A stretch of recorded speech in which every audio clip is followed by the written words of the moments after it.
Bird flu తీవ్రత తగ్గింది. కమ్మగా కోడి కూరతో భోజనం చేయవచ్చు.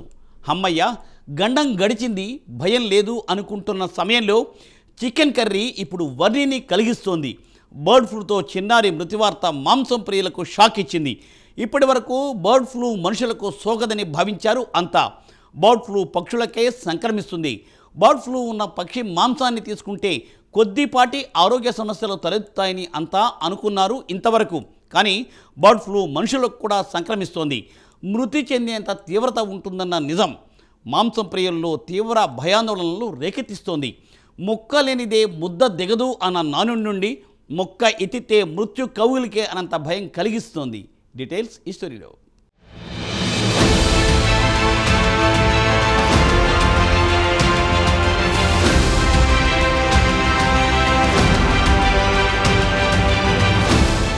నర్సరావుపేటకు చెందిన 2 ఏళ్ల చిన్నారి తీవ్ర జ్వరం, శ్వాసకోశ సమస్యలతో ఇబ్బంది పడుతోంది.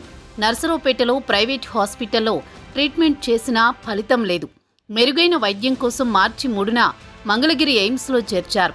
వైద్యుల పర్యవేక్షణలో చికిత్స అందించారు. దురదృష్టవశాత్తు మార్చి 16న చిన్నారి మృతి చెందింది.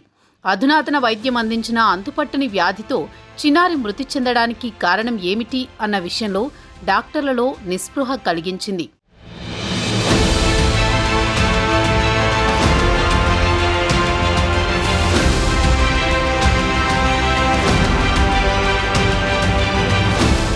చిన్నారి నుంచి గతంలో సేకరించిన బ్లడ్ శాంపిల్స్ను పూణే వైరల్ ల్యాబ్కు పంపారు.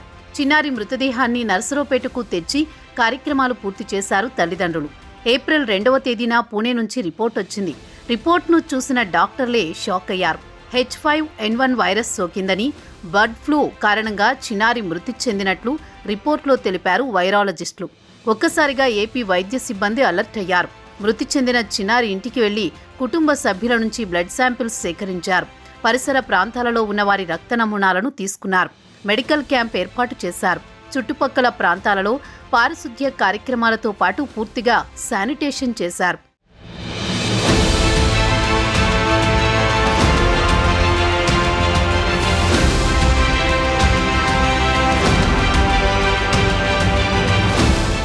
చిన్నారి బర్డ్ ఫ్లూ వ్యాధి బారిన పడడానికి కారణాలేమిటి అనే విషయంపై దృష్టి పెట్టారు. పచ్చి చికెన్ చిన్నారి తినడం వల్లే వ్యాధికి లోనైనట్లు నిర్ధారించారు అధికారులు. నర్సరావుపేటలో ఉన్న పౌల్ట్రీ ఫామ్లపై అధికారులు దృష్టి పెట్టారు. గత నెలలో బర్డ్ ఫ్లూ కారణంగా కోళ్ల ఫామ్స్ దెబ్బతిన్నాయి. ఇప్పుడిప్పుడే వ్యాపారం ఊపందుకుంది. అలాంటి టైంలో చిన్నారి మృతి చెందడంతో ఒక్కసారిగా ఈ వ్యాపారం కుదేలైంది.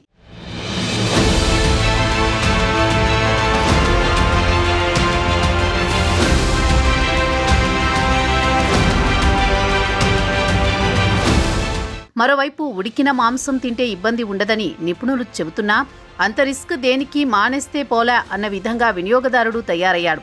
ఇప్పుడున్న పరిస్థితుల్లో గుడ్డు నాట్ గుడ్, వెరీ బ్యాడ్గా మారింది. చికెన్ కర్రీ తీవ్ర వర్రీని క్రియేట్ చేస్తోంది. బర్డ్ ఫ్లూ పక్షులలో కనబడుతోంది.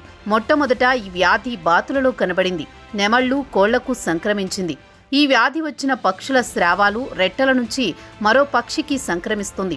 బర్డ్ ఫ్లూ వచ్చిన పక్షిని తాకినా, మాంసం తీసుకున్నా మనపై ఎఫెక్ట్ పడే అవకాశాలు ఉన్నాయి. పచ్చి మాంసం, గుడ్డును తాగడం లాంటి చర్యల వల్ల తీవ్రంగా ఇబ్బందులు పాలవుతారని Indian Council of Medical Research నిపుణులు తెలియజేస్తున్నారు.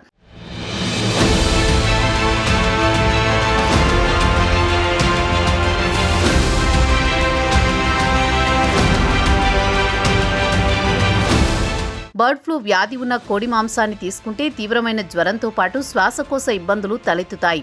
అందరికీ ఈ సింప్టమ్స్ ఉండవు. వ్యక్తి శరీర తత్వం, యాంటీబాడీ సిస్టమ్స్ బట్టి ఎఫెక్ట్ ఉంటుంది. షుగర్, గుండె సంబంధ వ్యాధులు, కిడ్నీ వ్యాధులతో ఉండేవారు త్వరగా ఎఫెక్ట్ అవుతారని వైద్య నిపుణులు తెలియజేస్తున్నారు. దీంతో ప్రజలు భయాందోళనకు గురవుతున్నారు. ఎవరూ కూడా చికెన్ తినేందుకు ఇష్టపడడం లేదు. దీంతో కోళ్ల గిరాకీ భారీగా తగ్గింది.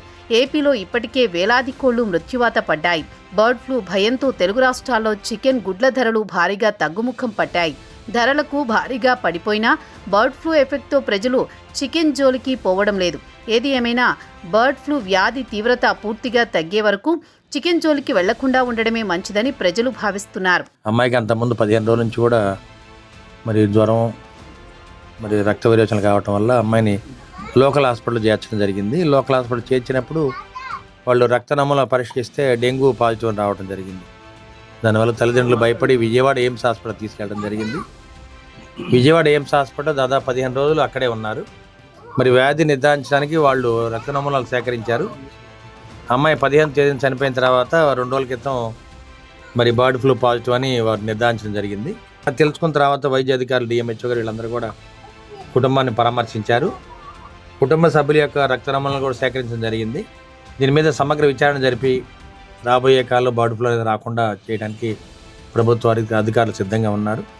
అదేవిధంగా ప్రభుత్వ అధికారులు, అదేవిధంగా లోకల్గా ఎమ్మెల్యే నేను కూడా ఈ కుటుంబానికి అండగా ఉంటాము.